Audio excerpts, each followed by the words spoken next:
In today's video, I'm going to teach you how to automatically convert uploaded Word docs to Google Docs format. If you regularly receive Word files but prefer editing and collaborating in Google Docs, there's a simple setting in Google Drive that can save you time. Once you turn it on, every new Word document you upload will be converted into the Google Docs editor format automatically, so you can take advantage of real-time collaboration, comments, and version history without any extra clicks. Start by opening your web browser and going to drive.google.com.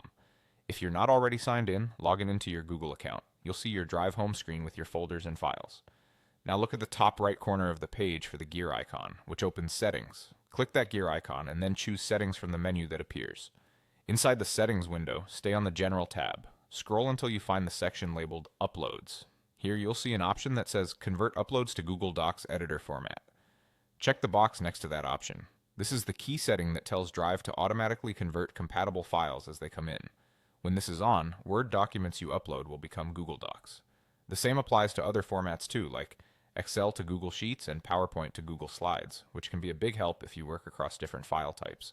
After you've checked the box, click the Done button to save your changes. That's it. From now on, when you add new Word files to Drive, whether you drag and drop them into your browser or use the New button, Drive will store them in the Google Docs format so you can open and edit them instantly without downloading or re-uploading. A few quick notes to keep things smooth. This setting affects new uploads moving forward. Anything already in your Drive won't change automatically. If you ever need to keep a file in its original format, you can upload it while this setting is off, or convert specific files individually later. Also, while Google's conversion is very good, complex layouts, unusual fonts, or advanced Word features can sometimes look different after conversion, so it's smart to review important documents right after they upload. If you don't see the option in Settings, make sure you're in the right Google account, and be aware that some organizational accounts may have restrictions set by an administrator. With that simple adjustment, your workflow becomes more seamless and collaborative. Turn it on once and let Google Drive handle the conversions for you automatically.